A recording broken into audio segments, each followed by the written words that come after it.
I know you play great parts on TV dealing with the justice system. Was it a far stretch to go and want to deal with this, or how did it come about? It wasn't a far stretch, but my work, what I do as an actor, had nothing to do with this. This is just me being a man from my community and wanting to be a part of the next generation and uplifting the community. As you know, my acting has, they're separate things. Perhaps one of the things we're most proud about is that we teach not just in the classroom, we teach outside the classroom. So programs like the one we're having today are not unusual in the market.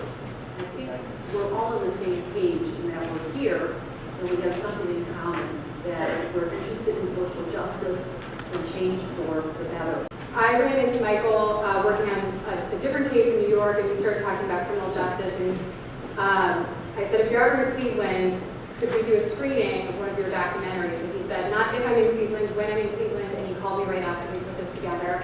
And that's the kind of enthusiasm that I found really inspiring, and that I wanted to share with everyone here, and I hope you're as touched.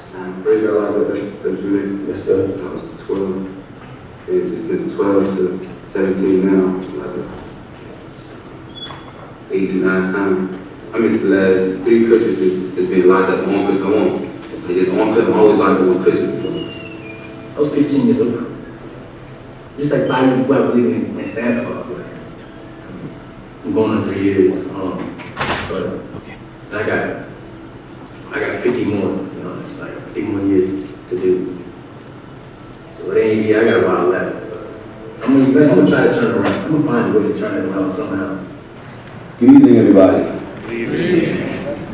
So I'll get right into it.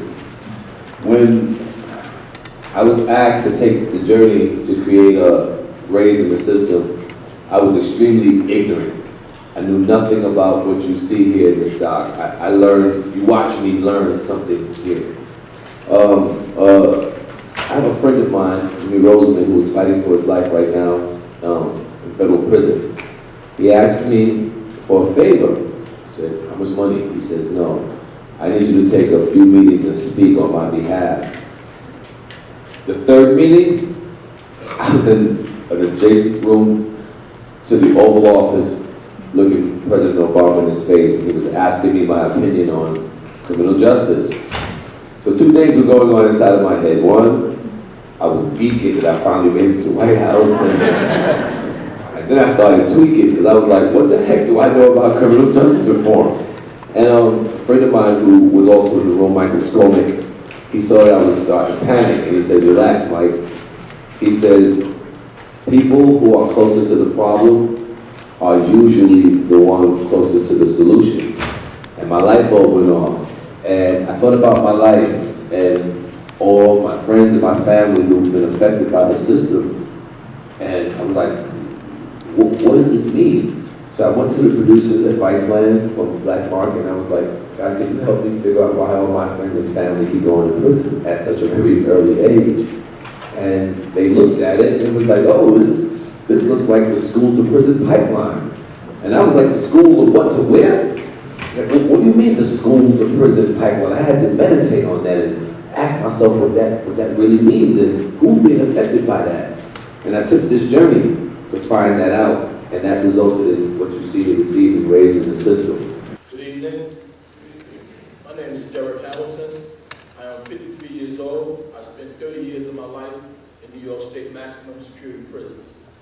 I spent those 30 years wrongfully convicted. I'm here to tell you that there are certain leading causes of wrongful convictions. And I hope that everyone sitting here will understand that you don't have to commit a crime to go to jail. And when we talk about saving kids' lives, we talk about a kid that may be picked up on the corner for a minor offense, and they take his picture and they put it into a database, and they show that same picture to somebody who was not certain who committed the crime, and somehow by suggested police identification, the kid is picked out. He goes to jail for a crime he didn't commit. That kid was me. The way that I know this whole crew, and I'm so blessed to know them even more now because I got to meet Kim and so many, I'm humbled to be around so many other people today, is that Michael and Dominic and I have been using race in the system to educate and inform the New York City Police Department on youth brain development and decision making, and the implications of putting young people in the system. And so I created a nonprofit 3 years ago that's meant to interrupt the school prison pipeline by elevating the social justice tenets of police officers and making them part of the solution for young people that are getting pushed out of school. And we've seen their behaviors drastically change because we understand that it's not enough to change policy, but you have to shift culture, you have to educate, and then you have to put that into practice. So community and neighborhood policing is not playing basketball with young people in the projects, as they like to say, but community policing is elevating those young people's voices and other people's voices in the communities to solve community public safety issues. It is finding ways to avoid criminal solutions to social problems. Playa T, that's me, Hollywood Hood. I'm right here at Cleveland Marshall College of Law for the documentary, the HBO Vice documentary, Raised in the System by Micheal K. Williams. I'm right here with a friend of Michael. What's your name again, kind sir? Dr. Victor Seltzer. I'd like to know your inspiration for being a part of it. Yeah, well, my inspiration for the film, my background is in public health, so I do public health research, and I'm the executive director of the foundation that Michael created, which is called Making Kids Win. And my inspiration behind it is that it's a critical component to the work that we're trying to do with young people today. So a lot of the young people that come to us, you'll be surprised that come to us, not just because they have criminal histories, but they come duly diagnosed with a bunch of different issues, mental health issues, psychiatric issues, and homelessness. So you guys are Making Kids Win, you go after those systemic issues? Yeah, what we're doing is that we go into, we have a safe space in Brooklyn. So what we do is create an environment for where they can thrive and grow.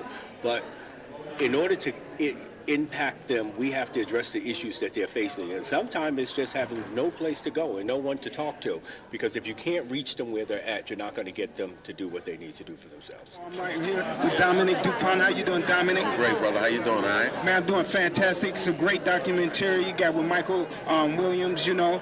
Would you speak to that and the inspiration for the documentary? Yeah, definitely. So the inspiration really came from us trying to make sure that we stemmed the school to prison pipeline, and what that meant was we had to go inside the prison to hopefully work hard to make sure that some of these young kids would not visit prison.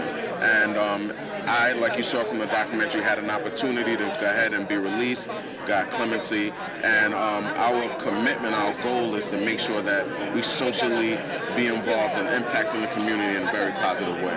Now, Dominic, it could have went the other way. You could have been better. You could have, closed down, and none of this would have came about for you. How was it that it's the opposite? Well, for me, like I said, I've allowed prison to make me better and not bitter. And that was an extremely important part of the work that I felt needed to be done. So.